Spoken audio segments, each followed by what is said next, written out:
નમસ્કાર વિદ્યાર્થી મિત્રો, આજનો આપણો વિષય છે નેટવર્કના પ્રકારો. કોમ્પ્યુટરમાં વિવિધ પ્રકારના નેટવર્કથી એક કોમ્પ્યુટર બીજા કોમ્પ્યુટર સાથે જોડાયેલું હોય છે.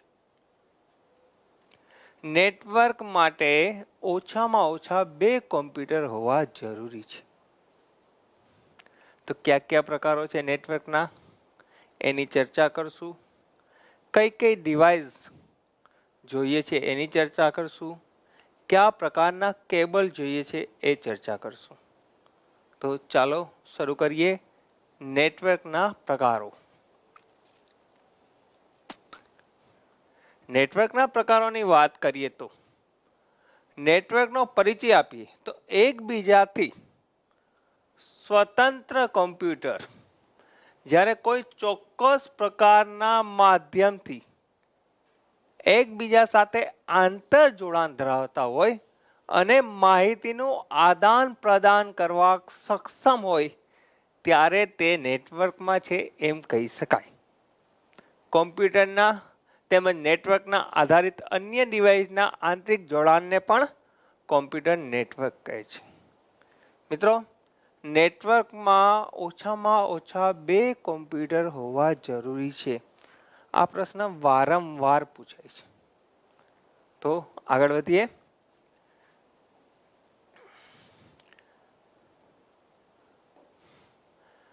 નેટવર્કના પ્રકારની અંદર પહેલો પ્રકાર છે PAN, પર્સનલ એરિયા નેટવર્ક. જો જે પણ શબ્દ આવશે એમાં છેલ્લા AN હશે. AN હશે એટલે સમજી લેવાનું કે એરિયા નેટવર્ક. નાની જગ્યામાં એટલે કે કોઈ લિમિટેડ પ્લેસ ઉપર જ્યારે કોમ્પ્યુટર જોડાયેલા હોય ત્યારે તે કોમ્પ્યુટર પાનમાં જોડાયેલા છે એમ કહેવાય. પાનનો અર્થ થાય પર્સનલ એરિયા નેટવર્ક. વ્યાખ્યાયિત કરીએ તો એક જ વ્યક્તિગત ક્ષેત્રનું નેટવર્ક, વપરાશકર્તા માટેનું એકમાત્ર અંગત નેટવર્ક. તમારી નાનકડી ઓફિસ હોય એમાં નજીક 2 કોમ્પ્યુટર જોડાયેલા હોય તો એ 5 સિસ્ટમથી જોડાયેલા એમ છે. બીજા શબ્દોમાં બ્લૂટૂથ, વાઈફાઈ આ બધાથી નજીક કોઈ લિમિટેડ એરિયાની અંદર જોડાયેલા હોય તો એને પાન કહેવાય. સાથે સાથે આ નેટવર્કનું બીજું નામ છે પિન કનેક્ટ. સાંભળી લેજો, પાનને બીજા કયા નામથી ઓળખવામાં આવે છે? Pin connect. તો સૌથી પહેલા PAN, personal area network. Personal area network એટલે નાની એવી જગ્યામાં લિમિટેડ સ્પેસ માં જે નેટવર્કથી એકબીજા સાથે કોમ્પ્યુટર જોડાયેલા હોય તેને પાનમાં જોડાયેલા એમ કહેવાય. સમજી લેજો ખાસ, પ્રશ્ન વારંવાર પૂછાય છે કે નેટવર્કમાં ઓછામાં ઓછા કેટલા કોમ્પ્યુટર હોવા જરૂરી છે? તેનો જવાબ છે 2. ખાસ યાદ રાખજો, વીતેલી પરીક્ષાઓમાં પૂછાયેલો આ પ્રશ્ન છે. ત્યાર પછી લોકલ એરિયા નેટવર્ક. તો લોકલ એરિયા નેટવર્ક એ તમને ખ્યાલ જ હશે. લોકલ એટલે થોડુંક પાનથી મોટો વિસ્તાર, તો LAN લાઇન કહેવાય એને. લોકલ એરિયા નેટવર્કમાં પર્સનલ 100 મીટર, દરેક વખતે 10 પ્લસ કરજો. દરેક વખતે 10 મીટર. તો કે પાન તો કે 10, લેન તો કે 100, મેન તો કે 1000.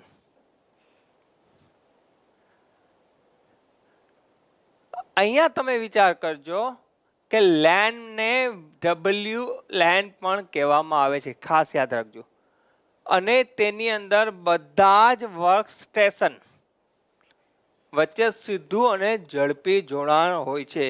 સાંભળી લેજો ખાસ, લેન નેટવર્કની અંદર જોડાયેલા તમામ કોમ્પ્યુટર સામૂહિક રીતે કોઈ પણ હાર્ડવેર કે સોફ્ટવેરનો ઉપયોગ કરી શકે છે. તમે એક નાનકડી ઓફિસમાં હો તો ઓફિસની અંદર લેન સિસ્ટમથી જોડાયેલા હોય છે. ત્યાર પછી કેમ્પસ એરિયા નેટવર્ક, જેને કેન કહેવાય છે. તો 10 મીટર પેન, 100 મીટર લગભગ લેન, 1000 મીટર કેન. તો કે કેમ્પસ એરિયા નેટવર્ક જેની મહત્તમ રેન્જ 1 કિલોમીટરના મર્યાદિત ક્ષેત્રમાં હોઈ શકે છે. 1 કિલોમીટરની હદમાં વિવિધ ઇમારતો, જે આપણે બિલ્ડિંગમાં કામ કરતા હોય, કોઈ નાનું એવું કેમ્પસ હોય, તો એ કેમ્પસની અંદર જે એકબીજા સાથે કોમ્પ્યુટરને જોડાણ કરેલા હોય, તો એ બધા કોમ્પ્યુટર કેનથી જોડાયેલા છે એમ કહી શકાય. બીજા કેનને કંટ્રોલ એરિયા નેટવર્ક ને ક્લસ્ટર એરિયા નેટવર્ક પણ તરીકે પણ ઓળખવામાં આવે છે. ખાસ યાદ રાખજો, કોઈ યુનિવર્સિટીઓના કેમ્પસ હોય, કોઈ મોટી ઓફિસ હોય જે નાના એવા વિસ્તારમાં ફેલાયેલી હોય, જેની રેન્જ 1 કિલોમીટર જેટલી હોય, તો એ બધા કેનમાં જોડાયેલા છે એવી રીતના કહી શકાય. લેન, મેન, કેન સાથે સાથે આવી ગયું મેન, મેટ્રોપોલિટન એરિયા નેટવર્ક, જેની રેન્જ છે 10 કિલોમીટર. કોઈ પણ એક એરિયા, કોઈ પણ એક શહેર પૂરતી જેને મર્યાદિત હોય. આ નેટવર્ક કંટ્રોલર તરીકે શહેરોના નેટવર્ક તરીકે, જેને મેન અને લેન તેમજ કેન કરતા મોટા કદના ભૌગોલિક વિસ્તાર માટે થાય છે. યાદ રાખજો ખાસ.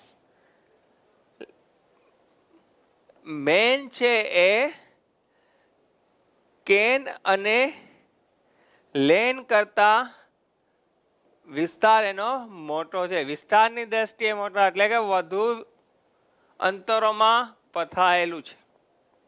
Metropolitan area network. ત્યારબાદ વાઇડ એરિયા નેટવર્ક, સમગ્ર વિશ્વમાં ફેલાયેલું. વાઇડ એરિયા નેટવર્ક એટલે ખૂબ જ મોટા વિસ્તારમાં ફેલાયેલું છે, જે આંતરરાજ્ય દેશો કે આંતરરાષ્ટ્રીય સ્તરે ફેલાયેલું હોય છે. તમને કહેવામાં આવે કે આંતરરાજ્ય કે આંતરદેશ કે આંતરરાષ્ટ્રીય તરીકે ફેલાયેલું કયું નેટવર્ક છે, તો એ છે વેન. વેનમાં ડબલ્યુ નો અર્થ થાય વાઇડ એરિયા નેટવર્ક. બરાબર. વેન છે એ નેટવર્કમાં ટેલિફોન લાઈન અને સેટેલાઇટ સાથે જોડાયેલ હોય છે. યાદ રાખજો ખાસ. વિશ્વમાં સૌથી મોટું નેટવર્ક વેન છે. વિશ્વમાં સૌથી મોટું નેટવર્ક વેન છે. હવે આપણે વિચાર કરીએ કે આ બધા નેટવર્કો ચાલ્યા, તો નેટવર્કના ફાયદાઓ શું થાય? તો નાનકડી ઓફિસથી માંડીને આપણે શરૂઆત કરીએ કે એક ઓફિસ હોય, એ ઓફિસની અંદર 5 કોમ્પ્યુટર હોય, 5 પર્સનલ કોમ્પ્યુટર હોય, તો 5 પર્સનલ કોમ્પ્યુટરમાં કોઈ પ્રિન્ટ આઉટ કાઢવું હોય, શું કરવું પડે? 5 પ્રિન્ટર લેવા પડે. 5 પ્રિન્ટર લેવા પડે, અને પ્રિન્ટર ન લઈએ તો એક જગ્યાએથી કોપી મારી બીજી જગ્યાએ લઈ જવા પડે. કેટલી મુશ્કેલીઓ પડે. એની જગ્યાએ જો કોમ્પ્યુટર લેનમાં જોડાયેલા હોય, તો આ બધાની વચ્ચે એક પ્રિન્ટર હોય તો ગમે તે કોમ્પ્યુટરથી ગમે ત્યાં પ્રિન્ટ આઉટ નીકાળી શકીએ છીએ. તો પહેલો ફાયદો એ કે તમે કોઈ પણ ફાઇલને શેરિંગ કરી શકો, ફાઇલનું પ્રિન્ટ આઉટ કરી શકો. સાથે સાથે ડેટાનું ઝડપી ટ્રાન્સમિશન થાય. યાદ રાખજો ખાસ. અગર એક જગ્યાએ તમે કામ કરતા હો અને એ ડેટાને બીજી જગ્યાએ મોકલવા હોય, જો એ જોડાયેલા ન હોય, જો એ નેટવર્કમાં ન જોડાયેલા હોય, તો શું થાય? એક કોમ્પ્યુટર પરથી કોપી મારી બીજા કોમ્પ્યુટર પર લઈ જવા પડે, વાર લાગે, માનવનો સમય બગડે. એની જગ્યાએ સીધું ટ્રાન્સફર કરી નાખો, ખૂબ જ ઝડપથી કામ છે. કેટલીક માહિતી ભેગી કરવી હોય, મર્જ કરવી હોય, ખૂબ સરળતાથી મર્જ કરી શકીએ છીએ. તો બીજો ફાયદો આ સાથે સાથે ઇન્ફોર્મેશન તેમજ ડેટાનું પ્રસારણ ખૂબ જ ઝડપી થાય છે. કોમ્પ્યુટરમાં બનાવેલા રિપોર્ટ અથવા ચાર્ટ વિદેશમાં ગણતરીની મિનિટોમાં પહોંચી જાય છે. વિચાર કરી લો, કોઈ પણ વસ્તુ તમે કામ કરતા હો એને તમારે અન્ય જગ્યાએ ભૌગોલિક વિસ્તારથી ખૂબ દૂર હોય એને મોકલવું હોય તો ખૂબ સરળતાથી, સહેલાઈથી અને ઓછા સમયની અંદર ગણતરીની સેકન્ડોમાં મોકલી શકો છો. તો લેનના ખૂબ ફાયદાઓ છે. પહેલાં તો કોઈ પણ વસ્તુ થતી, ટપાલનો જમાનો હતો, ટપાલ મોકલતા ખૂબ વાર લાગતી. હવે ઈમેલ દ્વારા ઝડપથી મોકલી દઈએ છીએ. તો ગણતરીની સેકન્ડોની અંદર તમારો ડેટા, તમારી ઇન્ફોર્મેશન ટ્રાન્સફર થઈ જાય છે. સાથે સાથે વિશ્વસનીયતા, જો આ ખૂબ જરૂરી વસ્તુ છે, સાંભળી લેજો. તમારા ડેટા, તમારી ઇન્ફોર્મેશનની ગુપ્તતા જળવાવી ખૂબ જરૂરી છે. તો અહીંયા શું થાય છે કે જો તમે તાર કે ટપાલનો ઉપયોગ કરતા તો એ ત્રાહિત વ્યક્તિ પાસે પહોંચવાના ચાન્સ રહે છે. એની જગ્યાએ નેટવર્ક થ્રુ તમે કોઈ પણ માહિતી કે ડેટા મોકલો તો એ જે તે વ્યક્તિને જ મળે છે. તો એનાથી ખૂબ સારી વાત છે રિયાબિલિટી, વિશ્વસનીયતા છે. તેમજ ઘણી બધી નકલોમાં અલગ અલગ કોમ્પ્યુટર ઉપર સેવ કરી શકાય છે. તો કોમ્પ્યુટરમાં નેટવર્કના ખૂબ ફાયદાઓ છે. આજે કે જે ઝડપ આવી છે, ડેટા પ્રત્યાયનની જે ઝડપ છે, જે ડેટા એનાલિસિસની ઝડપ છે, એ બધી ઝડપના મૂળમાં નેટવર્ક છે. તો આગળ વધીએ. હવે વાત કરીએ, બે શબ્દ તમારે સમજવાના છે. એક છે ક્લાયન્ટ અને એક છે સર્વર. તો ક્લાયન્ટ શું છે? ક્લાયન્ટ એટલે કે જે વ્યક્તિ માહિતી માગે છે, માહિતી માગવાની યાચના કરે છે, એને કહેવાય ક્લાયન્ટ. અને જેના દ્વારા માહિતી આપવામાં આવે છે એને કહેવાય સર્વર. સર્વર એ બીજું કશું નથી હોતું, જ્યાં માહિતીનો ભંડાર હોય છે. ક્લાયન્ટ કોઈ પણ રિક્વેસ્ટ કરે કે મારે આ પ્રકારની માહિતી જોઈએ છે, તો એ સર્વરની અંદર હોય તો એનાથી એ રિસ્પોન્સ આપે છે અને એના જેવી એને માહિતી આપી દે છે. તો આ ક્લાયન્ટ સર્વર પદ્ધતિ છે. તો ક્લાયન્ટ સર્વર પદ્ધતિમાં માહિતી માંગનાર ક્લાયન્ટ, માહિતી આપનાર સર્વર, તેમજ આ પ્રકારના નેટવર્કની અંદર ડેટા પર તેમજ સાથે જોડાયેલા ડિવાઇસ પર સંપૂર્ણપણે સર્વરનું નિયંત્રણ હોય છે. ખાસ યાદ રાખજો. તમે જોતા હશો ઘણી ઓફિસની અંદર ઘણા બધા કોમ્પ્યુટરો જોડાયેલા હોય, પણ એમાં એક મુખ્ય કોમ્પ્યુટર હોય જેને કહેવાય સર્વર. એ સર્વર ખૂબ અગત્યની પોતાની ફરજ નિભાવતું હોય છે. બધા કોમ્પ્યુટરનું સંચાલન કે સંકલન એની ઉપર થતું હોય છે. તો મેઇન બોસ હોય છે સર્વર. હાલમાં સર્વર આધારિત કેટલીક ઓપરેટિંગ સિસ્ટમ પણ અવેલેબલ છે, જેમ કે નોવેલ, માઇક્રોસોફ્ટ વિન્ડોએ એનટી સર્વર કરેલી છે. આ બધી ઓપરેટિંગ સિસ્ટમ એ સર્વર બેઝ છે. લિનક્સ નેટવર્ક, તો આ બધી ઓપરેટિંગ સિસ્ટમ છે સર્વર બેઝ છે. એક જ કોમ્પ્યુટર, એક જ મેઇન સીપીયુથી ઘણા બધા કોમ્પ્યુટરને જોઈન્ટ કરી શકાય છે અને એકબીજા સાથે સારી રીતના સંકલન કરી શકાય છે. તો લેનના ખૂબ ફાયદા છે. તમે કોઈ એક જગ્યાએ બેઠા બેઠા ઘણા બધા કોમ્પ્યુટરની સાથે માહિતીનું આપ લે કરી શકો છો અને સરળતાથી એકબીજા સાથે માહિતીને શેર કરી શકો. નેટવર્કના સંચાલનની અંદર બે પ્રકાર હોય, પીયર ટુ પીયર. આ પ્રકારના નેટવર્કની અંદર ઉપયોગકર્તાના વર્ક ગ્રુપની અંદર સર્વર હોતું નથી. યાદ રાખજો, વચ્ચેથી કોઈ માણસ હોતો નથી, બિલકુલ નહીં.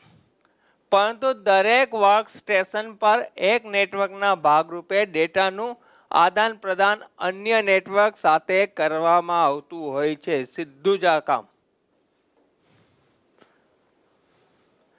અહીં તમારે પીયર ટુ પીયર નેટવર્કમાં સંસાધનો અને સલામતીનું વ્યવસ્થાપન દરેક વર્કસ્ટેશન પરથી જ જાતે કરવામાં આવે છે. આમાં પીયર ટુ પીયર વર્કસ્ટેશનમાં કોઈ પણ જાતના વચ્ચે સર્વર હોતું નથી. પણ બીજું એક નેટવર્ક છે એ છે હાઇબ્રિડ. હાઇબ્રિડ છે એ પીયર ટુ પીયર અને ક્લાયન્ટ સર્વર આ બંને જે નેટવર્કો છે એનું મિશ્રણવાળું નેટવર્ક છે. બરોબર. ક્લાયન્ટ સર્વરની અંદર ક્લાયન્ટ અને સર્વર હતું, જ્યારે પીયર ટુ પીયરમાં બે વર્કસ્ટેશન એકબીજા સાથે જોડાયેલા હતા. એની સામે હાઇબ્રિડ નેટવર્કની અંદર બંનેનું કોમ્બિનેશન સંયોજન આવેલું છે. ખૂબ જ મોટી મલ્ટીનેશનલ કંપનીઓમાં આ પ્રકારનો નેટવર્કનો ઉપયોગ કરવામાં આવે છે. ખાસ યાદ રાખજો, કોઈક જગ્યાએ ક્લાયન્ટ સર્વરની જરૂર પડતી હોય અને કોઈક જગ્યાએ હાઇબ્રિડની જરૂર પડતી હોય. પણ મોટી મોટી મલ્ટીનેશનલ કંપનીઓ એ હાઇબ્રિડ નેટવર્કની ઉપયોગ કરતા હોય છે. તો બંને નેટવર્કોનું સંયોજન કરીને જે નેટવર્ક બન્યું હતું એને હાઇબ્રિડ નેટવર્ક કહેવામાં આવે છે.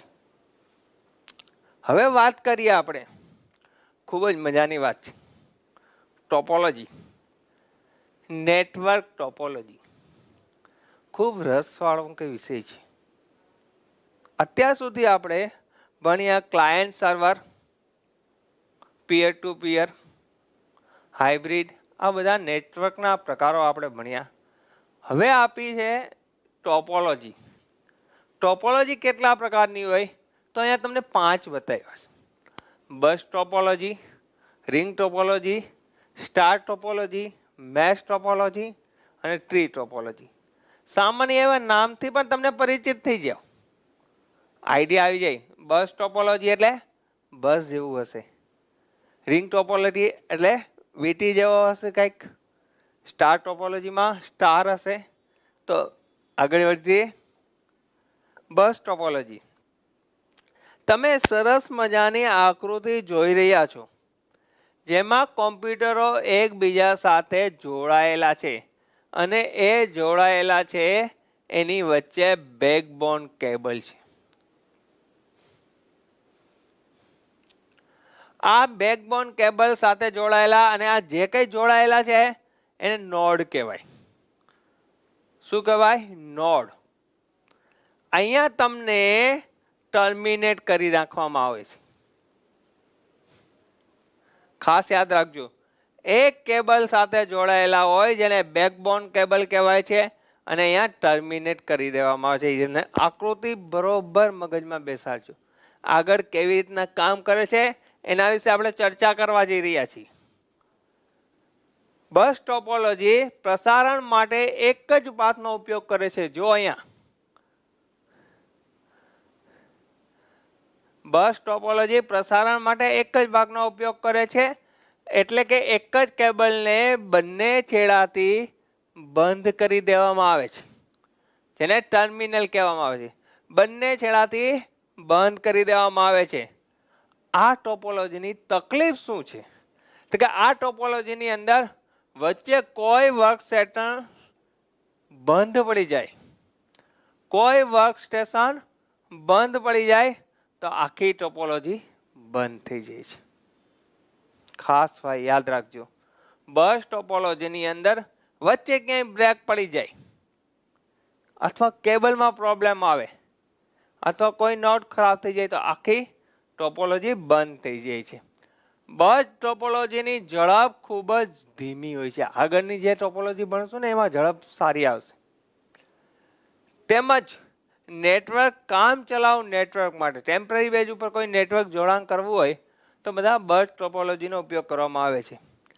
સાથે સાથે તેના જોડાણની અંદર કોએક્સિયલ કેબલ કે યુટીપી, અનસીલ્ડ ટ્વિસ્ટેડ પેર કેબલનો ઉપયોગ કરવામાં આવે છે. સાંભળી લ્યો ખાસ.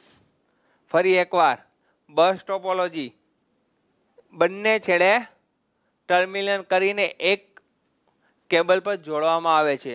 નોડ એક ખરાબ, આખી ટોપોલોજી ખરાબ. હવે સાંભળી લ્યો, ફાયદો શું થાય છે? ફાયદો એ થાય છે કે આમાં ઓછો ખર્ચ થાય છે. બીજી બધી ટોપોલોજી કરતા બસ ટોપોલોજીનું મેન્ટેનન્સ ખૂબ જ ઓછું છે. ઓછા ખર્ચે આ ટોપોલોજી ચાલી શકે છે. હવે વાત આવી સ્ટાર ટોપોલોજી. સ્ટાર ટોપોલોજીની વાત આવી ત્યારે સ્ટાર ટોપોલોજીની અંદર સાંભળી લ્યો, એક વચ્ચે હબ આવેલું હોય છે. આગળ જતા હબની વ્યાખ્યાઓ આપીશ, હબ વિશે વિસ્તૃત સમજજો. અને એ હબની અંદર અલગ અલગ નોડની અંદર આ બધા કઈ જોડાયેલા હોય છે. સ્ટાર ટોપોલોજી જેનું કનેક્શન કહેવાય છે પોઈન્ટ ટુ પોઈન્ટ. મેં તમને વાત કરી હબ અને સ્વિચ વિશે વિસ્તારથી ભણશું. અત્યારે ફક્ત એટલું યાદ રાખવાનું કે એના મધ્યસ્થ એકમ હબ કે સ્વિચ છે. સાથે સાથે દરેક નોડને જોડવા માટે અલગ અલગ કેબલની જરૂર પડે. જો સાંભળી લો, તમે બસ ટોપોલોજીમાં જતા તો બસ ટોપોલોજીની અંદર તો એક જ કેબલ ઉપર કામ થતું હતું. તો બેનિફિટ શું થયો કે બસ ટોપોલોજીમાં કેબલ ઓછો જોતો હતો, આમાં કેબલ વધુ જોઈએ છે. બીજો ફાયદો શું છે સાંભળી લેજો, કે આમાં કોઈ પણ એક નેટવર્ક બંધ થાય તો બાકીના નેટવર્ક ચાલુ રહે છે. ખાસ યાદ રાખજો, કોઈ એક નેટવર્ક બીજા ઉપર ડિપેન્ડ કરતું નથી. બસ ટોપોલોજીમાં શું હતું, કોઈ એક નેટવર્ક હતું, એ બંધ થાય એટલે સમગ્ર બંધ. જ્યારે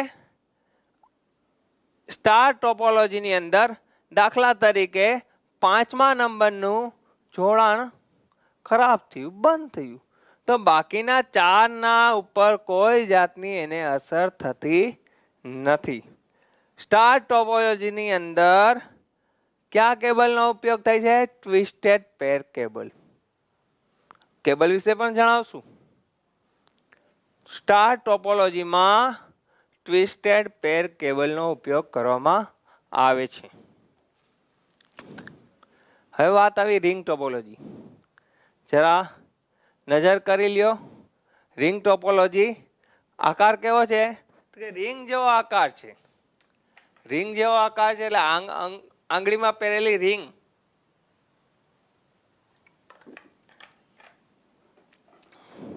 વીટી જેવો આકાર છે. વીટી જેવા આકારથી તમે જોતા હશો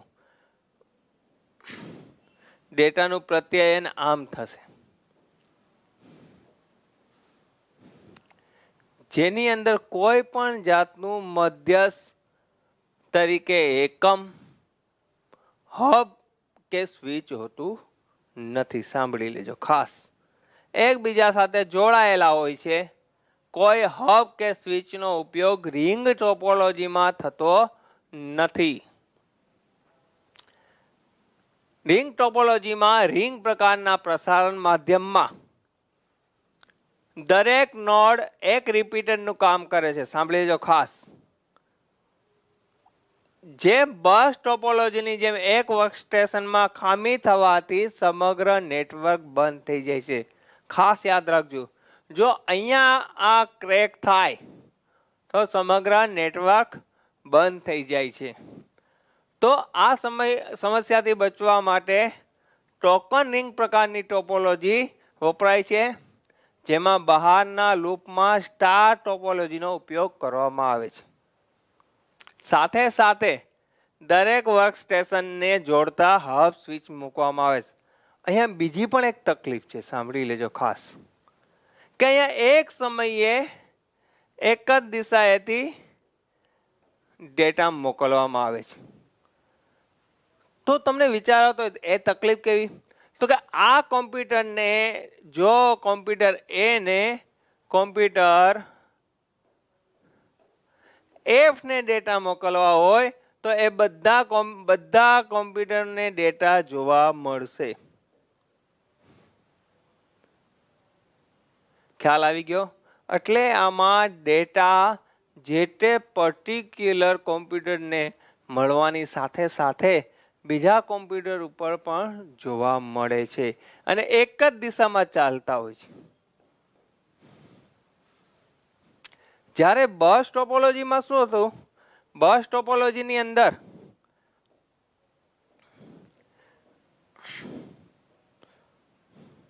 કોઈ ડેટા મોકલવામાં આવતા તો એ ડેટા બધી જગ્યાએ જતા હતા, પણ એક સમયે કોઈ એ કોમ્પ્યુટર ડેટા મોકલે એ જ સમયે બી કોમ્પ્યુટર ડેટા મોકલતા હોય તો બંને વચ્ચે તકરાર થઈ જાય અને કોલિશન કહેવાય. શું કહેવાય? કોલિશન થઈ જતું હતું. એ સમસ્યા નિવારવા માટે રિંગ ટોપોલોજીનો ઉપયોગ થયો. પણ રિંગ ટોપોલોજીમાં પણ તકલીફ એ જ હતી કે જો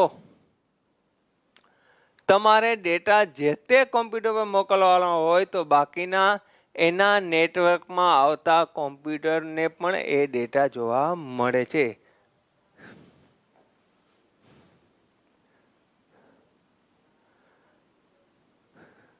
નેટવર્ક ટોપોલોજીની અંદર મેશ ટોપોલોજી. સરસ મજાની આકૃતિ છે. શું છે? A B C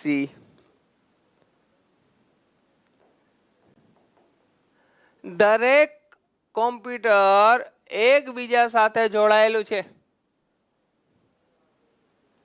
રિંગ ટોપોલોજીમાં એવું નહોતું, બસ ટોપોલોજીમાં એવું નહોતું, સ્ટાર ટોપોલોજીમાં એવું નહોતું. આ મેશ ટોપોલોજીમાં દરેક કોમ્પ્યુટર બધા કોમ્પ્યુટરો સાથે જોડાયેલું હોય છે. તો ફાયદો શું થાય? અગર બી ને કોઈ પણ ડેટા મોકલવા હોય ઈ ને તો એ સીધા મોકલી શકે છે.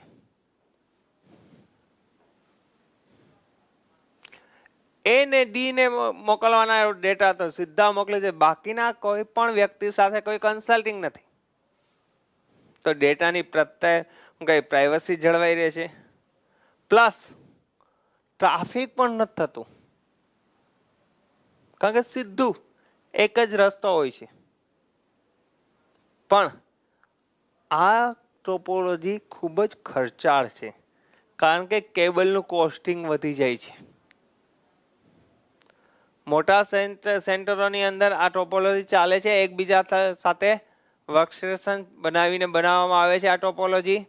તો મેશ ટોપોલોજીમાં દરેક કોમ્પ્યુટર નેટવર્કમાં આવેલા અન્ય કોમ્પ્યુટરો સાથે સીધા જોડાણમાં હોય છે.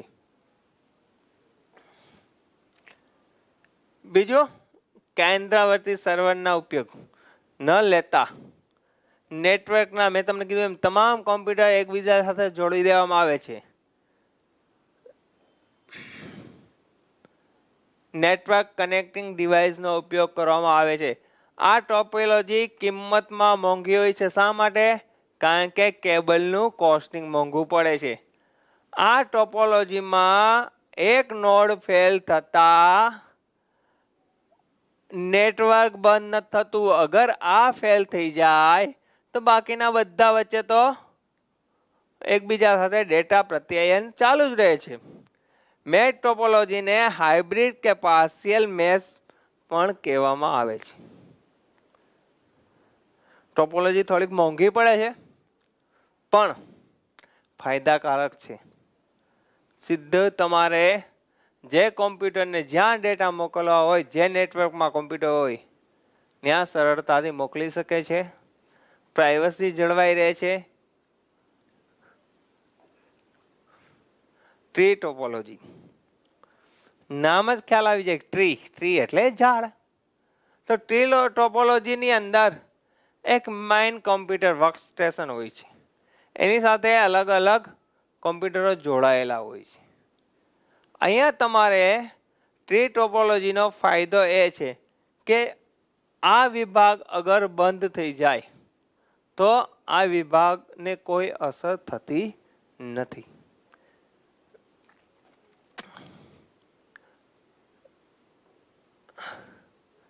ટ્રી ટોપોલોજીમાં દરેક નોડ એકબીજા સાથે વૃક્ષની શાખાની જેમ જોડાયેલા હોય છે, જેને સ્વિચ કે હબ વપરાય છે એને જોડાણ કરવા માટે. આગળ જતા સ્વિચ અને હબની ખૂબ ચર્ચા કરશું.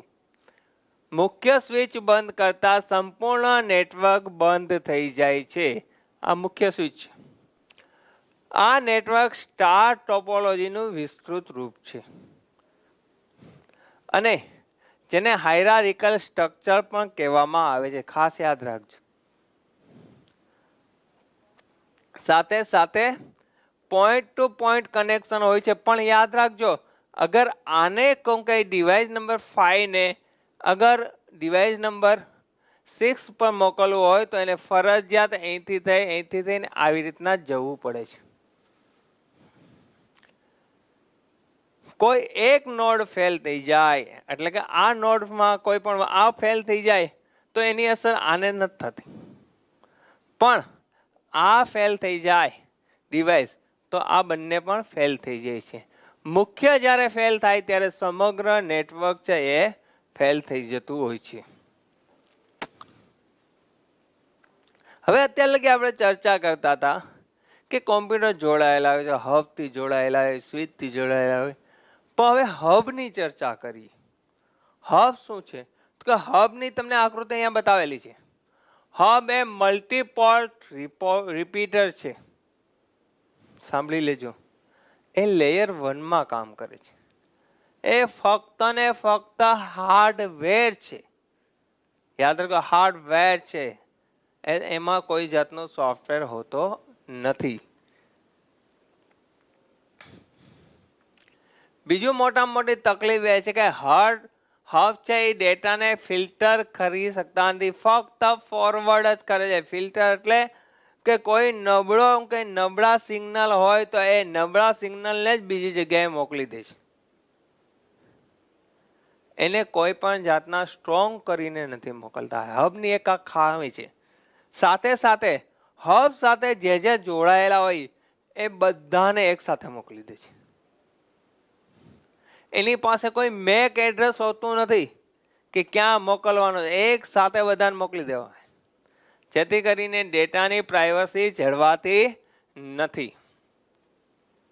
હબનું થી વધારે એક સ્ટેપ આગળ જઈએ તો સ્વિચ.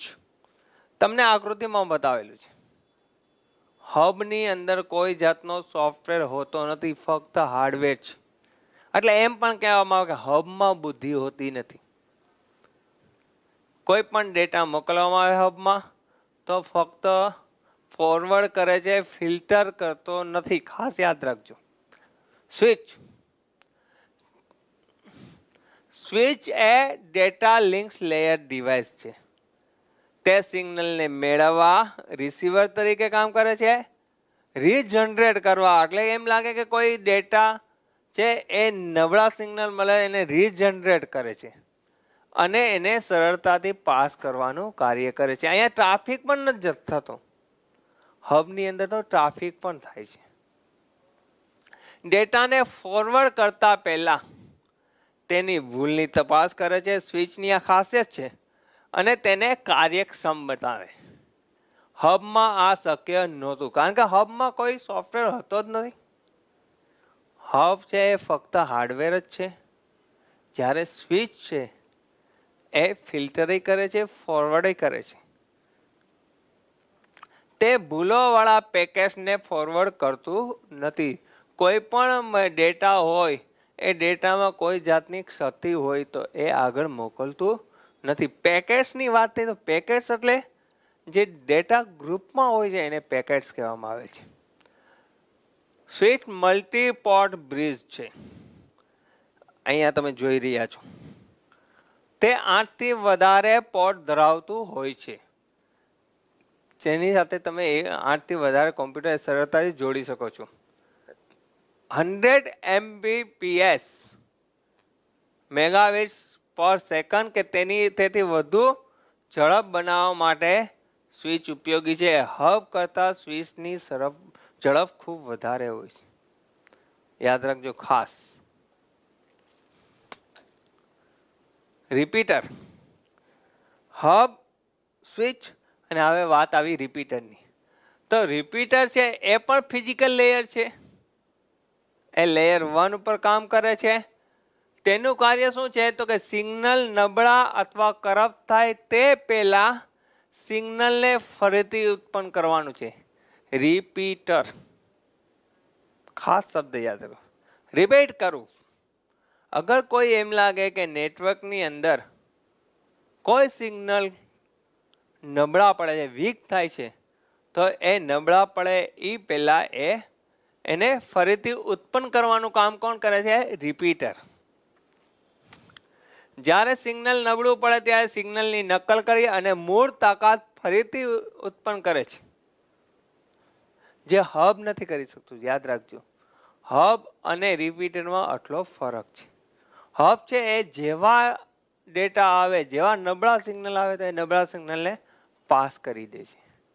જ્યારે સિગ્નલ નબળા હોય ત્યારે રિપીટર એ સરળતાથી પાસ નથી કરતું, ફરીથી તાકાત આપી અને એને મજબૂત બનાવે છે.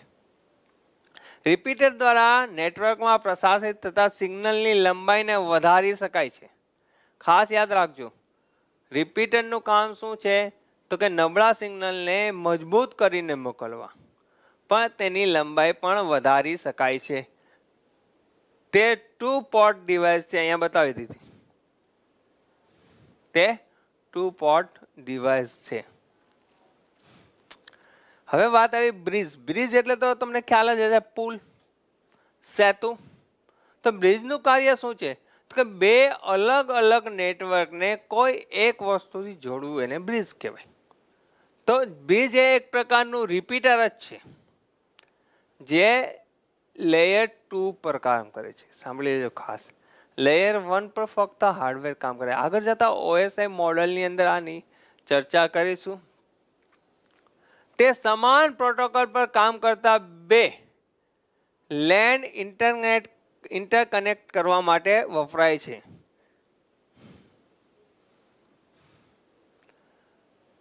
તેમાં સિગ્નલ ઇનપુટ અને આઉટપુટ બંને પોર્ટ છે, અને તે 2 પોર્ટ ડિવાઇસ પણ બનાવે છે. ખાસ યાદ રાખજો, બ્રિજનું કામ શું છે? સમાન પ્રોટોકોલ ધરાવતા બે વચ્ચે મધ્યસ્થી બનવાનું કામ છે. બ્રિજ એટલે સેતુ. સેતુ હોય એટલે તમને ખ્યાલ છે કે સરળતાથી અવર જવર થઈ શકે. તો સમાન પ્રોટોકોલ ધરાવતા બે નેટવર્કને વચ્ચે બ્રિજ મૂકવામાં આવે છે. હવે વાત આવી રાઉટર. તો રાઉટર શું છે? તો આ બધામાં કોઈક ને કોઈક ખામી થાય, ડેટા પ્રત્યયનમાં ખૂબ તકલીફ પડતી, તો લેટેસ્ટ આવ્યું રાઉટર. તો નેટવર્કમાં જ્યારે વધારે જટિલ ટ્રાફિક થાય ત્યારે બિનજરૂરી ટ્રાફિક, ટેક એન્ડ ગો, આ શબ્દનું ઉપર કામ કરતું હોય છે. ટ્રાફિક થાય ત્યારે બિનજરૂરી બ્રોડકાસ્ટિંગ અટકાવવા તેમજ લોજિકલ સબ નેટવર્કમાં ફેરવવા માટે રાઉટરનો ઉપયોગ થાય છે. ખાસ યાદ રાખજો, રાઉટરનો ઉપયોગ શું છે? તો કે બ્રોડકાસ્ટિંગ અટકાવવા. કેવા? તો બિનજરૂરી અને લોજિકલ સબ નેટવર્કમાં ફેરવવા માટે રાઉટરનો ઉપયોગ થાય છે. જે મીડિયા એક્સેસ કંટ્રોલ ને ઓપન કરી અને પેકેટના વહન માટે રૂટને નક્કી કરે છે. શું કામ છે રાઉટરનું? પાથ નક્કી કરે છે, કયા રસ્તેથી MSC થી એને જવાનું. ખાસ યાદ રાખજો, આ હબ કે સ્વિચમાં આ કોઈ વસ્તુ હતી નહીં. અને તે ઇન્ટરનેટ અને ટોકન ઇન જેવા નેટવર્કને સંભાળવા માટે પણ કાર્યક્ષમ છે. તમે જોતા હશો હાલમાંનો ખૂબ ઉપયોગ થાય છે રાઉટર. રાઉટર અત્યારે ચાલી રહ્યું છે ખૂબ જ. રાઉટર પછી આવશે બ્રાઉટર. બ્રાઉટર શબ્દ સમજો તો બ્રાઉટરની અંદર બ્રિજ અને રાઉટર બંનેને ભેગું કરીને જે ટેકનોલોજી આપવામાં આવી છે એને બ્રાઉટર કહેવામાં આવે છે. તો બ્રિજિંગ રાઉટર તરીકે પણ વપરાય છે કે બ્રિજ અને રાઉટર તે ડેટા લિંક લેયર અથવા નેટવર્ક લેયર ઉપર કામ કરે છે. સાંભળી લો ખાસ, બ્રાઉટર છે એ ડેટા લિંક લેયર અને નેટવર્ક લેયર ઉપર કામ કરે છે. ત્રીજા પેલા બે લેયર પછીના લેયર ઉપરના કામ છે આ. તેનું બીજું કામ શું છે?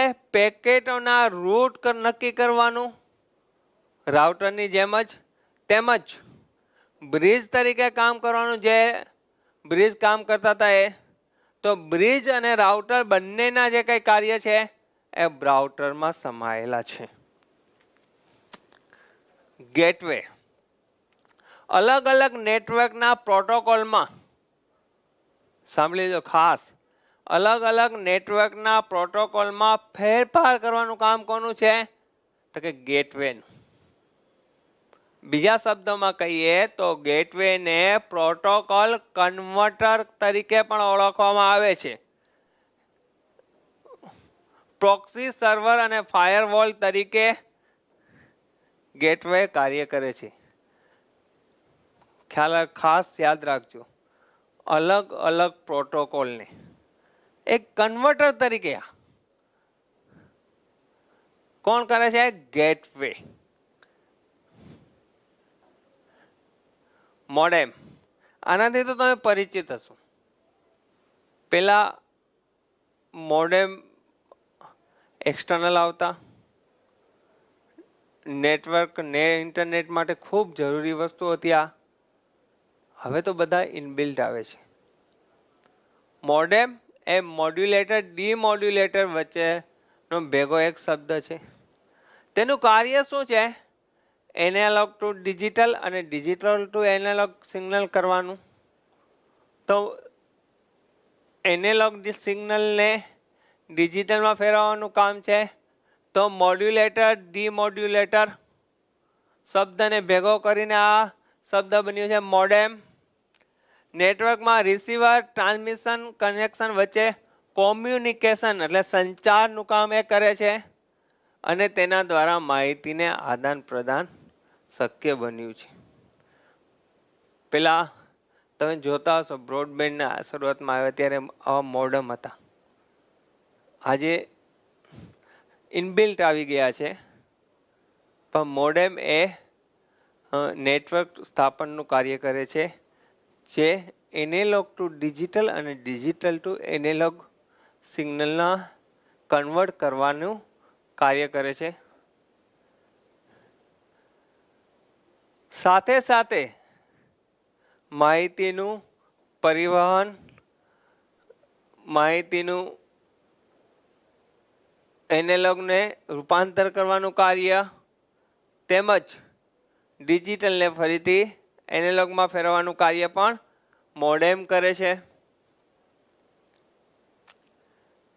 હવે અહીંયા તમને બતાવેલા છે સિગ્નલ, એનાલોગ સિગ્નલ અને ડિજિટલ સિગ્નલ. આ પ્રકારના સિગ્નલની અંદર એનાલોગ સિગ્નલની વાત સતત પ્રવાહ હોય છે, જ્યારે ડિજિટલ સિગ્નલમાં ચોક્કસ પ્રવાહ હોય છે જે બાઇનરીમાં કન્વર્ટ થાય છે. યાદ રાખજો, ફરી એકવાર હું તમને કહું, કોમ્પ્યુટર ફક્ત ને ફક્ત એક જ ભાષા સમજે છે અને એ ભાષા છે 0-1 બાઇનરી. તો બાઇનરીમાં ફેરવવા માટે, જે સિગ્નલમાં ફેરવવા માટેનું કાર્ય મોડેમ કરે છે. તમને અહીંયા એનાલોગ અને ડિજિટલ સિગ્નલ બતાવ્યા છે. આવી રીતના એનાલોગ થઈ છે. હવે એમ્પ્લીફાયર, આ શબ્દ તમને ખ્યાલ હશે. ઘણીવાર તમે ડીશ એન્ટેનાના વચ્ચે એમ્પ્લીફાયર રાખેલા હોય છે. તો એમ્પ્લીફાયરનું કામ શું છે? તો કોઈ ડેટા નબળા આવતા હોય, નબળાને ફરીથી મજબૂત બનાવીને આગળ વધારવાનું કામ એમ્પ્લીફાયરનું છે. તો નેટવર્કમાં સિગ્નલ નબળા અથવા કરપ્ટ થાય તેવા સિગ્નલને ફરી ઉત્પન્ન કરવા માટે એમ્પ્લીફાયર વપરાય છે. બરોબર. સાથે સાથે એમ્પ્લીફાયરથી સિગ્નલની લંબાઈને વધારી શકાય છે.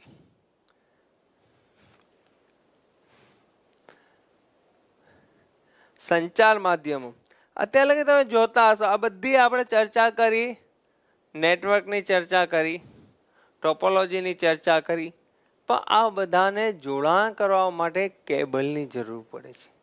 અને કેટલાક નેટવર્કો છે એ વિધાઉટ કેબલ છે. તો આ બંનેની ચર્ચા કરીએ. તો કોઈ કોમ્પ્યુટર ટર્મિનલ અથવા કોઈ ટર્મિનલથી કોમ્પ્યુટર સુધી ડેટાના સંચાર માટે કોઈ માધ્યમની જરૂર હોય છે. તો આ માધ્યમને કોમ્યુનિકેશન લાઇન અથવા ડેટા લિંક કહે છે. મધ્યસ્થી દાખલા તરીકે તમે જોતા હશો, આપણે મોબાઈલ કોમ્પ્યુટરની અંદર એટેચ કરીએ તો બે રીતના કરી શકો. એક તો વાઈફાઈ દ્વારા અને એક કેબલ થ્રુ. તો કેબલ દ્વારા કરીએ એને વાયર્ડ કહેવાય, અને વાઈફાઈ દ્વારા કરીએ જે કનેક્ટ એને વાયરલેસ કહેવાય. તો કોમ્પ્યુટરના નેટવર્ક માટેના મુખ્ય બે પ્રકાર પડે છે. એક છે વાયર મીડિયા, જેમાં વાયરનો ઉપયોગ થતો હોય છે, અને એક વાયરલેસ મીડિયા, જેમાં વાયરનો ઉપયોગ થતો નથી. આગળ વિસ્તૃત ચર્ચા કરીએ આપણે. વાયર મીડિયાના પ્રકારો તમે જોયેલા જશે, આ બધા આપણા વ્યવહારમાં આવેલા છે. તો પહેલો આપણે વાત કરીએ તો કોએક્સિયલ કેબલ. આ પ્રકારના કેબલની અંદર તાંબાના તાર, જોયેલું છે ને તમારા ડીશ એન્ટેના, ટીવીના જે કંઈ કનેક્શન હોય એમાં આ પ્રકારનું કંઈ વાયર જો આવે છે. તાંબાના તાર પર, આ તાંબાનો તાર, એની પર વિદ્યુત અવાહક પદાર્થ એનું આવરણ ચડાવેલું હોય છે, અને તેના પર જાળીદાર ધાતુનું આવરણ હોય છે, અને છેલ્લે ઇન્સ્યુલેટરનું પણ આવરણ હોય છે. 1, 2, 3, 4. ખૂબ જ લાંબા અંતર સુધી સિગ્નલ મોકલવા માટે આ પ્રકારના કેબલનો ઉપયોગ થાય છે. તમારા ઘરે જે ટીવીનું ડિસ્કનેક્શન હોય એમાં આ કેબલનો ઉપયોગ થાય છે. રેડિયો ફ્રીક્વન્સી ટ્રાન્સમિશન તેમજ ટીવી કનેક્શન માટે તેનો ઉપયોગ થાય છે. તો આપણે વાત કરી કોએક્સિયલ કેબલ. ખાસ યાદ રાખજો, 4 લેયર પ્રકારે હોય. તાંબાનો તાર, ઉપર આવરણ, ફરી એકવાર, અને ફરી આવરણ. બીજી વાત આવે ઓપ્ટિકલ ફાઇબર કેબલ. તો વાયર મીડિયાનો આ પ્રકાર છે, આ પણ તમે જોયેલું હશે. આ પ્રકારના કેબલમાં ફાઇબરનો ઉપયોગ થાય છે. આ પ્રકારના કેબલમાં ટ્રાન્સમિશન પ્રકાશના પૂર્ણ આંતરિક પરાવર્તનને કારણે થાય છે. આની ઝડપ ખૂબ જ વધારે હોય છે. મોટા ભાગના ઇન્ટરનેટના કેબલ આ માધ્યમથી ચાલે છે. ઇન્ટરનેટ છે એ ચલાવવા માટે આ કેબલ જરૂરી છે. તેમજ દુનિયાના દેશો વચ્ચેનું ઇન્ટરનેટનું જોડાણ દરિયામાંથી પસાર કરાયેલા ફાઇબર ઓપ્ટિકલ કેબલના નેટવર્કના કારણે અસ્તિત્વમાં છે. તમે વિચાર કરતા હશો કે ઇન્ટરનેટ છે એક દેશમાંથી બીજા દેશમાં કેવી રીતના જતું હોય. તો દરિયામાં વિશાળ પ્રમાણમાં કેબલો નાખેલા છે. એ કેબલો છે optical fibre cable. Ethernet cable સામાન્ય લેનમાં જે વપરાતા હોય એ કેબલ છે. આ પ્રકારના કેબલમાં અલગ અલગ નાના કેબલોનો સમૂહ હોય છે. સ્કાય કલરના જે તમે જોયેલા હશે, આગળ એક પિન મારેલી હોય છે. મોટા ભાગે તેનો ઉપયોગ સ્વિચ કે હબ જેવા સાધનોને કોમ્પ્યુટરથી જોડીને કરવા માટે થાય છે. તેમજ તેના દ્વારા માહિતીનું ટ્રાન્સમિશન થાય છે. આ પ્રકારના છેડે એક આરજે રજિસ્ટર જેક જોડવામાં આવેલું હોય છે. તમે જોતા હશો RJ45, RJ11 આ બધા પ્રકારના જે કેબલો છે એ કેબલો કેવા છે? ઇથરનેટ કેબલ છે. ત્રણ કેબલની ચર્ચા કરી. કોએક્સિયલ કેબલ, ફાઇબર ઓપ્ટિકલ અને ઇથરનેટ કેબલ. લાંબા અંતર સુધી જો કોઈ ડેટામાંનું પ્રત્યાયન કરવું હોય તો આ કેબલનો ઉપયોગ કરવામાં આવતો નથી. ટૂંકા ગાળાના જે કંઈ નેટવર્ક હોય, ટૂંકા ગાળાના જે ડેટા પ્રત્યાયન હોય એના માટે આનો ઉપયોગ થાય છે. કારણ કે અમુક અંતર પછી ઇથરનેટના જે કંઈ ડેટા કંઈ વહન કરવાની શક્તિ છે તો એ વહન કરવાની શક્તિ નબળી પડી જતી હોય છે.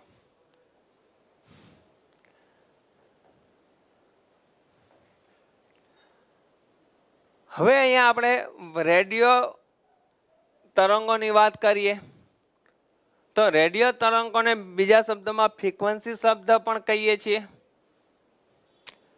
ફ્રીક્વન્સી શબ્દ આવે એટલે કંઈક ખ્યાલ આવે કે રેડિયો તરંગો દ્વારા માહિતીની આપલે થતી હોય, જે વેવ એટલે મોજા ઉપર થતું હોય તો એને વેવ ટ્રાન્સમિશન પણ કહે છે. રેડિયો તરંગોને આકાશના લાંબા અંતર સુધી મોકલી શકાય છે, તેમજ તેમાં ટ્રાન્સમીટર અને રિસીવ કરવા માટે રિસીવરનો ઉપયોગ કરવામાં આવે છે. દાખલા તરીકે તમે જોતા હશો FM, એ સિવાય વાઈફાઈ. તો રેડિયો તરંગો દ્વારા માહિતીનું આપ-લે થાય છે, તેમાં ટ્રાન્સમિશન અને રિસીવર બંને વસ્તુ હોય છે. ડેટા કોમ્યુનિકેશન આ શબ્દ છે કે ડેટા એકબીજા સાથે પ્રત્યાયન કરવાની વાત. તો અહીંયા તમારે બેન્ડવિડ્થ આવે. ડેટાની ઝડપ માટે બેન્ડવિડ્થની વાત થાય કે કેટલો ડેટા કઈ રેટથી એક જગ્યાએથી બીજી જગ્યાએ વહન કરે છે એને બેન્ડવિડ્થ કહેવાય. અને તે BPS બીટ્સ પર સેકન્ડ અથવા હર્ટ્ઝ માં માપવામાં આવે છે. એન્ટેન્યુએશન એ છે ડેટા કોઈ પણ સિગ્નલ કોઈ નબળા પડે એના માટેનો શબ્દ છે. હવે વાયરલેસ મીડિયાના પ્રકારોમાં માઇક્રો તરંગોની વાત કરીએ તો માઇક્રો તરંગો એ કેવા છે? તો કે એક જાતના ઇલેક્ટ્રિક તરંગો છે. તે સેલ્યુલર નેટવર્ક અને બ્રોડકાસ્ટિંગ માટે વાપરવામાં આવે છે. માઇક્રો તરંગો એ ઇન્ફ્રારેડ તરંગો એટલે પારરક્ત, પારજાંબલી જે કહેવાતા તરંગો તરીકે પણ ઓળખવામાં આવે છે. તે ઉચ્ચ ફ્રીક્વન્સી અને ઓછી રેન્જ ધરાવતા તરંગો છે. ખાસ યાદ રાખજો, માઇક્રો તરંગોની વાત થઈ છે. બીજી આમાં વાત છે તે ઘન પદાર્થની આરપાર થઈ શકતા નથી. અગર કોઈ એને સોલિડ આવરણ આવે તો તે તેમાંથી પસાર થઈ શકતા નથી. દાખલા તરીકે ટીવીનું રિમોટ, કારનું રિમોટ, વાયરલેસ સ્પીકર, આ બધા છે એ કેની પર આવે છે? માઇક્રો તરંગોના ઉદાહરણ છે કે વચ્ચે જો કોઈ સોલિડ આવે તો એની માંથી એ પસાર થઈ શકતા નથી. સેટેલાઇટ કોમ્યુનિકેશન અત્યારે ખૂબ ચાલી રહ્યું છે. રેડિયો ફ્રીક્વન્સી ટ્રાન્સમિશનને અવકાશમાં તરતા સેટેલાઇટ સાથે જોડવાથી લાંબા અંતરના ઝડપી કોમ્યુનિકેશન માટે આનો ઉપયોગ થાય છે. અત્યારે તમે જોતા હો ખૂબ કોમ્યુનિકેશનની તો ખૂબ ઝડપ થઈ ગઈ છે. સેટેલાઇટ થ્રુ કેટલા આપને સચોટ રિઝલ્ટ મળે છે. તમે જોતા હશો કોઈ પણ કુદરતી આફત પહેલા સેટેલાઇટ દ્વારા આપને પિક્ચર આપી દેવામાં આવે કે અહીંયા કોઈ વાવાઝોડું આવતું હોય કે દરિયાઈ હોનારત થવાની હોય તો એ પહેલા આપને સેટેલાઇટ ઉપરથી આખા પિક્ચરો મળી જાય છે. ઉદાહરણ તરીકે દરિયાના જહાજો, વાહનો, વિમાનો વગેરે સાથે સાથે GPS ગ્લોબલ પોઝિશનિંગ સિસ્ટમની વાત કરીએ. તેના ઉદાહરણો છે સી બેન્ડ, કયુ બેન્ડ, કે બેન્ડ. આ બધા છે એ સેટેલાઇટ કોમ્યુનિકેશનનો ઉદાહરણો છે. હવે આપણે સંચારના માધ્યમના પ્રકારોની વાત કરી કે સંચાર કેટલા પ્રમાણમાં થાય છે. તો સૌથી પહેલા કહીએ સિમ્પ્લેક્સ. સિમ્પ્લેક્સ એટલે શું? તો કે one way communication. One way communication એટલે કે એક જ તરફથી આવતું કોમ્યુનિકેશન. દાખલા તરીકે તમે જોતા હશો તો કે ટીવી. તો ટીવીમાં શું છે તો કે એક વ્યક્તિ મોકલે છે, તમે કઈ રિપોર્ટ કઈ રિપ્લાયમાં મોકલી શકતા નથી. તો આ પ્રકારના કોમ્યુનિકેશનમાં સેન્ડરનો અર્થ થાય મોકલનાર. ટ્રાન્સફરથી રિસીવર તરફના ડેટા ટ્રાન્સફર કરવામાં આવે છે. આ ફક્ત એક તરફી કોમ્યુનિકેશન હોય છે, સાંભળી લેજો. એમાં રિસીવર ફરીથી ડેટા મોકલી શકતો નથી. ઉદાહરણ તરીકે તમે તમારા ઘરનું ટીવી. હાફ ડુપ્લેક્સની અંદર રિસીવર અને સેન્ડર બંને એકબીજાને ડેટા મોકલી શકે છે, પરંતુ કોઈ એક સમયે ફક્ત ને ફક્ત એક જ વ્યક્તિ ડેટા મોકલી શકે છે. એ સમયે સામેની વ્યક્તિ ડેટા મોકલી શકતી નથી. તો એનું ઉદાહરણ છે વોકી ટોકી, જેને હાફ ડુપ્લેક્સ કહેવામાં. હાફ ડુપ્લેક્સ એટલે વોકી એક સમયે એક વ્યક્તિ જ ડેટા મોકલી શકે છે.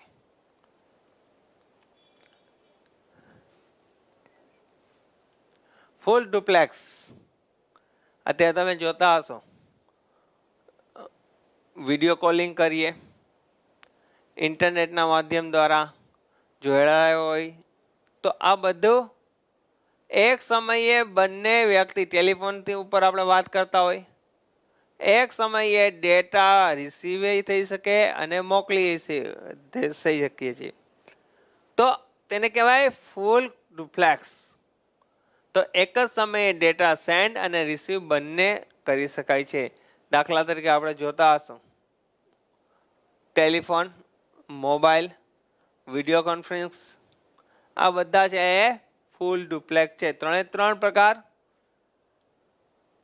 સિમ્પ્લેક્સ, હાફ ડુપ્લેક્સ અને ફૂલ ડુપ્લેક્સ.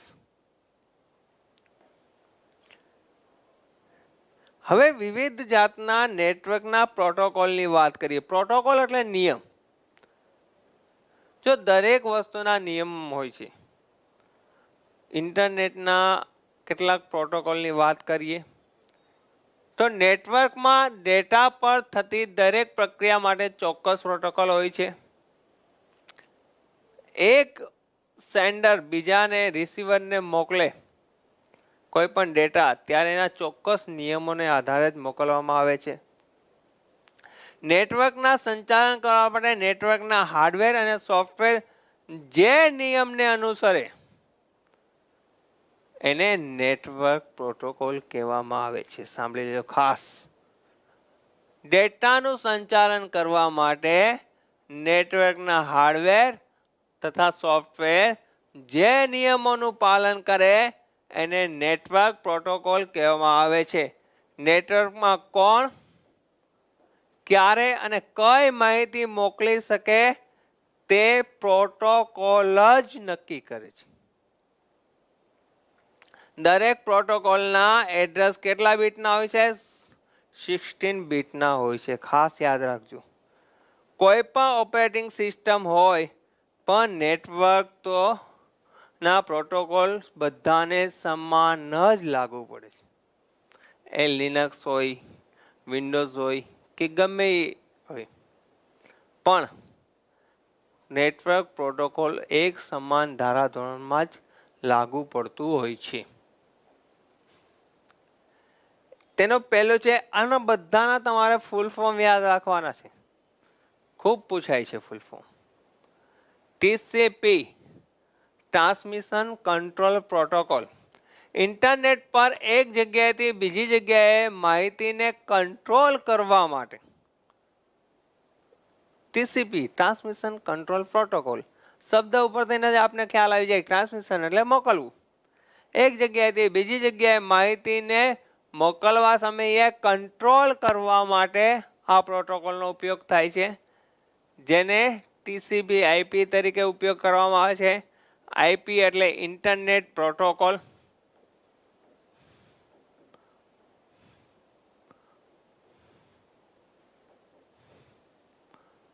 મોટાભાગના ઇન્ટરનેટ કાર્યક્રમો જેવા કે world wide web, email report સંચાલન અને ફાઇલ પ્રસારણ છે એ આ આઈપી પ્રોટોકોલનો ઉપયોગ કરે છે.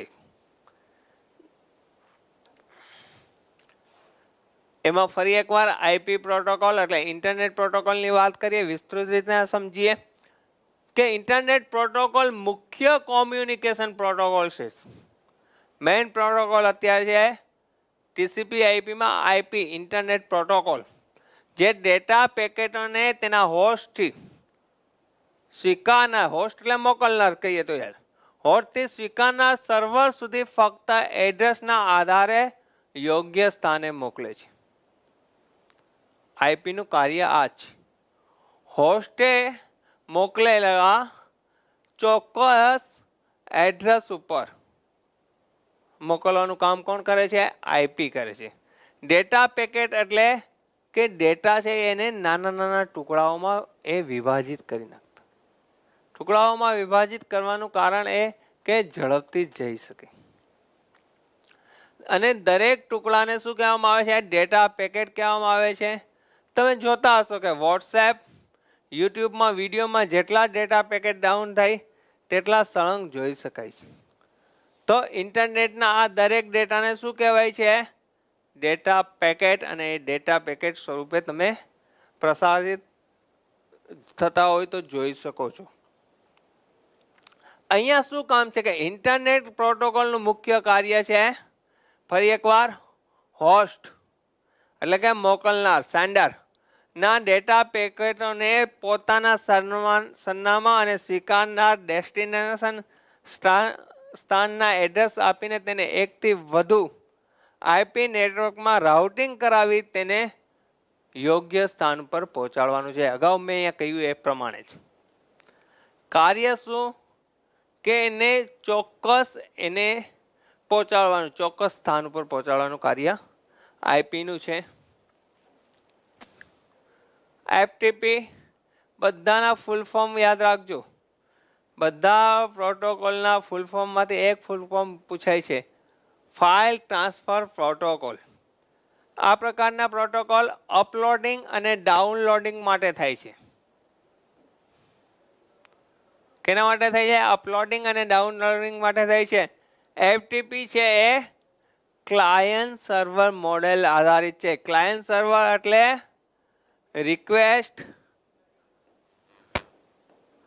રિસ્પોન્સ કાર્ય ઉપર, રિક્વેસ્ટ રિસ્પોન્સ અને ક્લોઝ આ કાર્ય ઉપર કામ કરે છે. ક્લાયન્ટ છે કોઈ પણ માહિતીની રિક્વેસ્ટ માંગે અને જો એ માહિતી સર્વરમાં હોય તો એ રિસ્પોન્સ આપે અને માહિતી આપીને ક્લોઝ કરે. તો ફાઇલ ટ્રાન્સફર પ્રોટોકોલ આની ઉપર કામ કરે છે. ક્યાં મોડેલ ઉપર? ક્લાયન્ટ સર્વર મોડેલ ઉપર. તેમજ આ પ્રોટોકોલ શું છે? યુઝરથી ઇન્ટરનેટ અને ઇન્ટરનેટથી યુઝર વચ્ચે ફાઇલનું ટ્રાન્સફોર્મેશન કરવા માટે ઉપયોગી છે.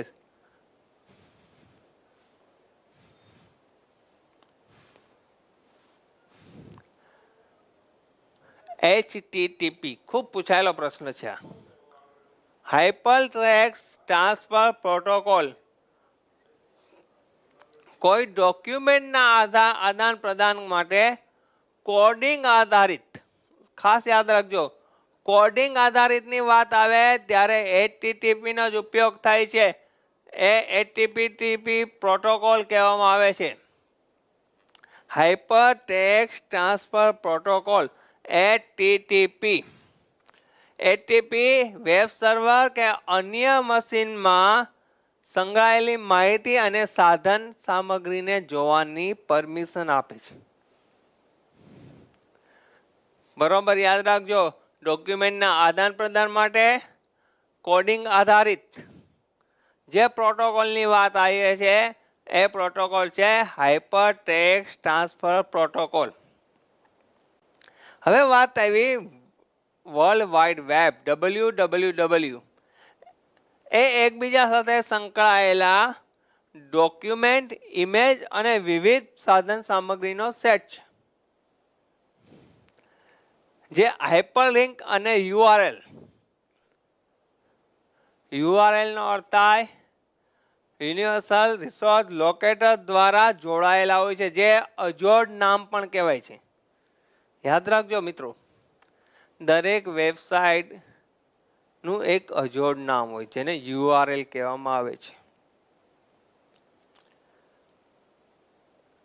અને હાઇપરલિંક અને યુઆરએલ ઇન્ટરનેટ દ્વારા કોમ્યુનિકેશન કરવા માટે માત્ર ને માત્ર HTTP નો ઉપયોગ કરે છે. ફરી એકવાર, HTTP એટલે હાઇપરટેક્સ્ટ ટ્રાન્સફર પ્રોટોકોલ.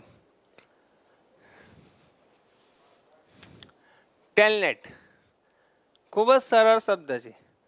એક શબ્દ યાદ રાખો, રિમોટ કોમ્પ્યુટરને હેન્ડલ કરવા માટે ટેલનેટનો ઉપયોગ કરવામાં આવે. આ એક જ વાક્ય આવશે. ટેલનેટ કમાન્ડ એ રિમોટ કોમ્પ્યુટરને એક્સેસ કરવા માટે TCP/IP transmission control protocol internet protocol અંતર્ગત પ્રોટોકોલ છે. ટેલનેટ દ્વારા યુઝર રિમોટ કોમ્પ્યુટરને એક્સેસ કરી શકે છે.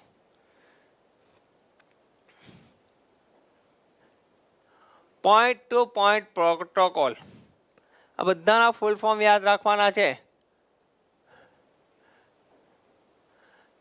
સિરિયલ કોમ્યુનિકેશન માટે સ્લીપના સુધારા તરીકે બંને બાજુના પ્રસારણ માટે પોઈન્ટ ટુ પોઈન્ટ પ્રોટોકોલ વપરાય છે. ખાસ સિરિયલ કોમ્યુનિકેશન અને સ્લીપના સુધારા માટે POP point to point protocol PPP email protocol. Email શબ્દથી તો તમે બધા પરિચિત છો. ઈમેલ એટલે ઇલેક્ટ્રોનિક મેલ. ઇન્ટરનેટ પર ઈમેલ સેવા કાર્યરત થાય એ માટે ચોક્કસ નિયમોને અનુસરવું પડે છે. જે ઈમેલ વખતે દરેક કાર્ય માટે જવાબદાર હોય છે, જેને ઈમેલ પ્રોટોકોલ કહે છે. તેના રૂલ્સ નીચે પ્રમાણે છે. સિમ્પલ મેલ ટ્રાન્સફર પ્રોટોકોલ SMTP. ઇન્ટરનેટ પર ઈમેલ કઈ રીતે મોકલવા એ SMTP પરથી નક્કી કરવામાં આવે છે. અને બીજો એનો છે post office protocol. User mail server ઉપરના મેલ કઈ રીતે મેળવશે એ POP. SMTP થી મોકલવા માટે અને POP થી રિસીવ કરવા માટે. આ બંને ઈમેલ પ્રોટોકોલ છે. બીજી વાત કરીએ કે ઇન્ટરનેટ મેસેજ એક્સેસ પ્રોટોકોલ. આનું ફૂલ ફોર્મ યાદ રાખજો ખાસ. IMAP ઘણીવાર પૂછાયેલું છે. આ પ્રોટોકોલ ઈમેલને વાંચવા માટે એક્સેસ યુઝરને આપે છે.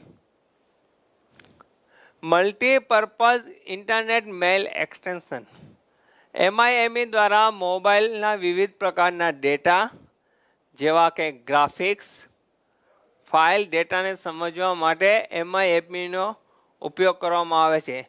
આ પ્રોટોકોલ દ્વારા યુઝર અને અન્ય યુઝર વચ્ચે ઈમેલની આપ-લે કરવા માટે આ પ્રક્રિયા લાવવામાં આવેલ છે. તેમજ યુઝર દ્વારા મોકલેલ ઈમેલ અન્ય યુઝર ગમે તે મેલ ક્લાયન્ટ કે ઓપરેટિંગ સિસ્ટમની મદદથી જોઈ શકશે. કેના દ્વારા? MIME નો અર્થ થાય multipurpose internet mail extension. SSL secure socket layer. ઇન્ટરનેટના માધ્યમથી સિક્યોર શબ્દ આવે એટલે તમને યાદ રાખી લેવાનું. સુરક્ષિત રીતે માહિતી મોકલવા માટે SSL પ્રોટોકોલનો ઉપયોગ થાય છે. SSL પ્રોટોકોલ છે એનું કાર્ય શું છે? તો કે ડેટાનું એન્ક્રિપ્શન કરે છે. એન્ક્રિપ્શન અને ડિસ્ક્રિપ્શન આપણે આગળ વાત કરશું. ડેટાને કોઈ ગુડ લખાણમાં ફેરવવા માટેની વાત થશે. જે ડેટા ફક્ત સર્વર અને યુઝર માટે જ ઉપલબ્ધ છે. એટલે ત્રાહિત વ્યક્તિ થર્ડ પાર્ટી દ્વારા ડેટા જોઈ કે વાપરી શકાતા નથી. એને કહેવાય સિક્યોર સોકેટ લેયર. SSL નું નિર્માણ નેસ્કેપ દ્વારા કરવામાં આવ્યું છે. એક બે વાર આ પ્રશ્ન પૂછાયેલો છે, યાદ રાખજો. નેસ્કેપ કંપનીનું નામ છે. તેનું જેવી રીતના ઇન્ટરનેટ એક્સપ્લોર, મોઝિલા, આવા બધા ઓપેરા, આવા બધા જે વેબ બ્રાઉઝર છે એવા નેસ્કેપ કંપનીએ નેસ્કેપ નેવિગેટર નામનું વેબ બ્રાઉઝર પણ બનાવેલું હતું.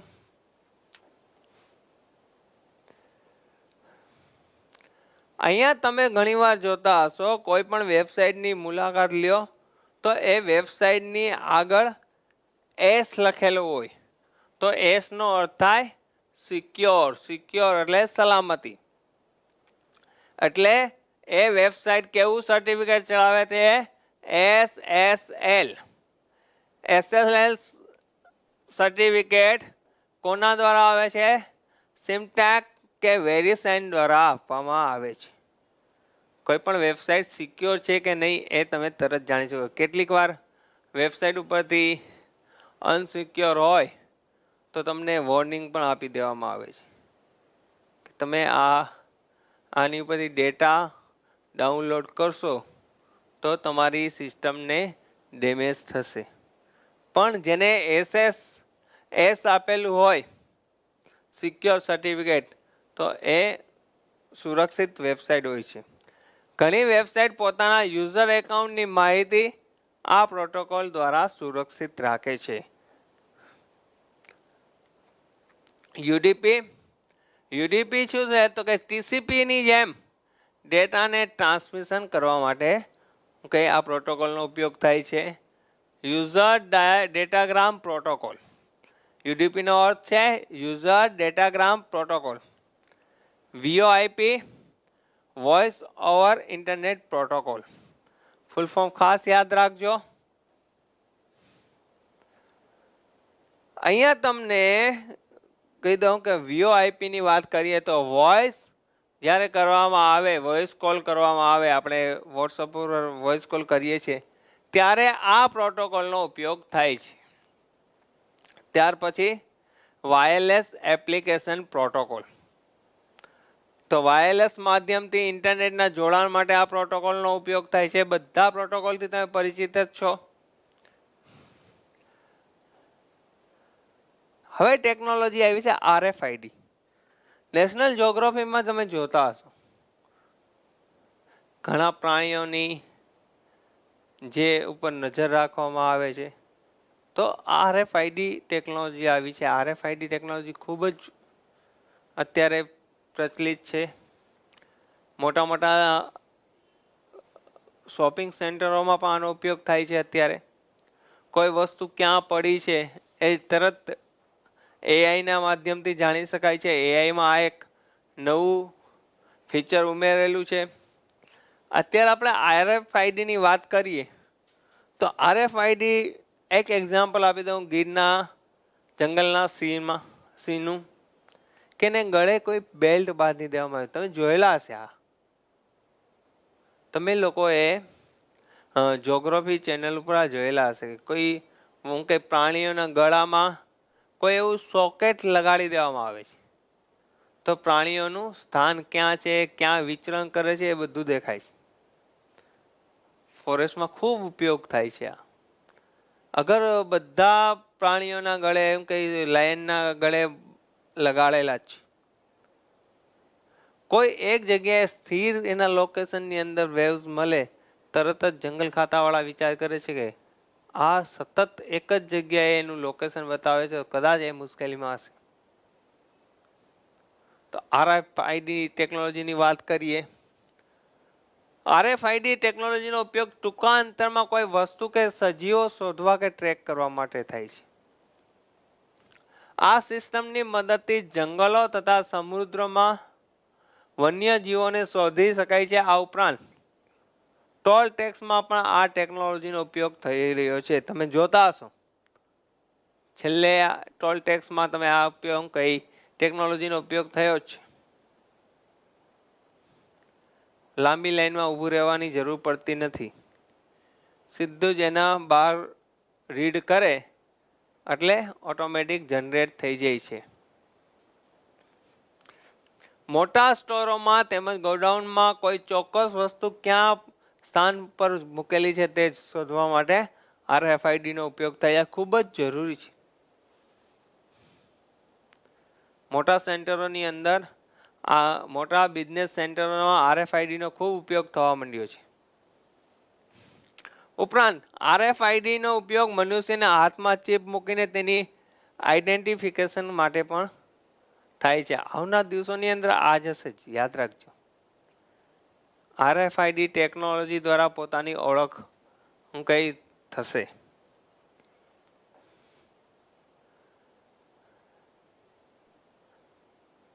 હવે વાત કરીએ iOS દ્વારા તૈયાર કરવામાં આવેલું OSI મોડલ. કોમ્પ્યુટર નેટવર્કની અંદર કોમ્યુનિકેશન માટેનું બહુસ્તરીય મોડલ છે. આ મોડલની અંદર 7 લેયર હતી.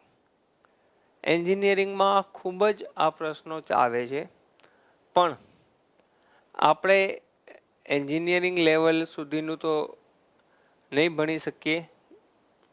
તો એની અંદર ફક્ત એટલું યાદ રાખવાનું કે 7 લેયર કોણે રજૂ કર્યું?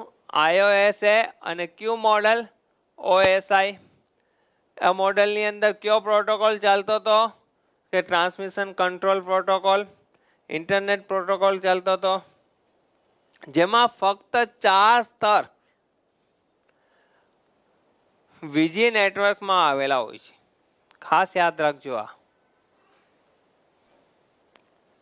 VPN વર્ચ્યુઅલ પ્રાઇવેટ નેટવર્ક આનો અત્યારે ખૂબ જ ઉપયોગ થાય છે, અને ખાસ કરીને હમણાં એની પર પ્રતિબંધ મૂકવામાં આવેલો છે.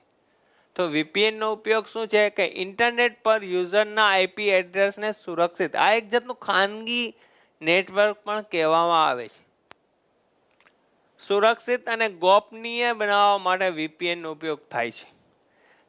છેલ્લા કેટલા સમયમાં આની પર પ્રતિબંધ એટલા માટે મૂકવામાં આવ્યો કે ગવર્મેન્ટને એમ લાગ્યું કે કોઈ બિન અનધિકૃત પ્રવૃત્તિઓ આની પર ચાલી રહી છે, એટલે અત્યારે VPN નો ઉપયોગ ઉપર પ્રતિબંધ છે. VPN એ internet browsing, net surfing, email, online shopping આ બધી વસ્તુઓ એની પર કરી શકાય છે. VPN ને કોઈ ભૌતિક સીમા નથી. કોઈ પણ ઓનલાઈન શો જોવા માટે, ડાઉનલોડ કરવા માટે પર્સનલ નેટવર્ક ઉપલબ્ધ કરે છે, જેના માટે કોમ્પ્યુટર, સ્માર્ટફોન વગેરે મફત અને પેડ VPN ની સેવા પૂરી પાડે છે. હવે વાત આવી ડ્રોન છે. જોતા માનવ રહિત વિમાન. અત્યારે લગ્ન પ્રસંગોમાં ને એમાં બધે આનો ખૂબ ઉપયોગ થાય છે. ઉપરથી શૂટિંગ ઉતરતું હોય છે. પ્લસ કેટલાક મેળાઓ છે, કેટલીક યાત્રાઓ નીકળે છે, તો યાત્રાઓને પણ ડ્રોનની મદદથી એની પર નજર રાખવામાં આવે છે. ડ્રોનનો અર્થ UAV, ખાસ યાદ રાખજો, અનમાન્ડ એરિયલ વ્હીકલ, જે રિમોટલી પાઇલોટેડ એરક્રાફ્ટ તરીકે પણ ઓળખવામાં આવે છે. તેમાં માનવ રહિતની વાત કરી. દુશ્મન દેશની અંદર જાસૂસી કરવા માટે પણ આનો ઉપયોગ થાય છે. UAV ડ્રોનને જમીન પરથી ઓટો પાયલટ પ્રણાલી દ્વારા નિયંત્રિત કરવામાં આવે છે.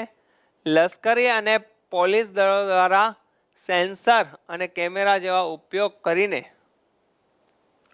ડ્રોનનો ઉપયોગ જાસૂસી અને દેખરેખ માટે કરવામાં આવે છે. આ ઉપરાંત કોમર્શિયલ અને નોન કોમર્શિયલ ઉપયોગ માટે માઇક્રો અને નોન ડ્રોન, નેનો ડ્રોન તથા સંશોધન કાર્ય માટે ડ્રોનનો ઉપયોગ થાય છે. અત્યારે તમે જોતા હશો વિડીયો શૂટિંગ વાળા ખૂબ ઉપયોગ કરે છે. ગવર્મેન્ટ છે એ પણ ડ્રોનનો ખૂબ ઉપયોગ કરે છે. તો આ વાત થઈ પ્રોટોકોલ, વિવિધ જાતના પ્રોટોકોલ. સાથે સાથે આપણે ટોપોલોજીની ચર્ચા કરી, નેટવર્ક ડિવાઇસોની ચર્ચા કરી.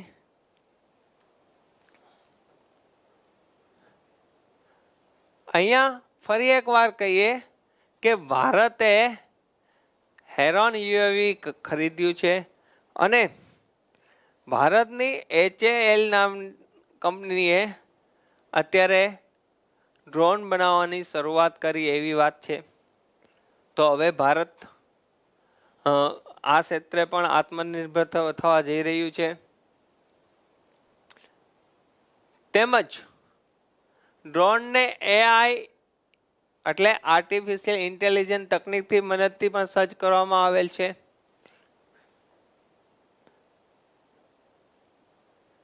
મિત્રો, આ આપણું સેશન અહીંયા ખતમ થાય છે. આશા રાખું છું વિવિધ જાતના નેટવર્ક પ્રોટોકોલ, ટોપોલોજી અને નેટવર્કના પ્રકારો વિશે આપણે વિસ્તૃત ચર્ચા કરી. આગળના સેશનની અંદર અન્ય કોમ્પ્યુટર ટેકનોલોજીને લગતી બાબતોની ચર્ચા કરશું. ત્યાં સુધી નમસ્કાર. Have a nice day. હસતા રહો, સતત મહેનત કરો અને જીવનની દરેક પરીક્ષાઓની અંદર સફળતા પ્રાપ્ત કરો. જય હિન્દ, જય ભારત.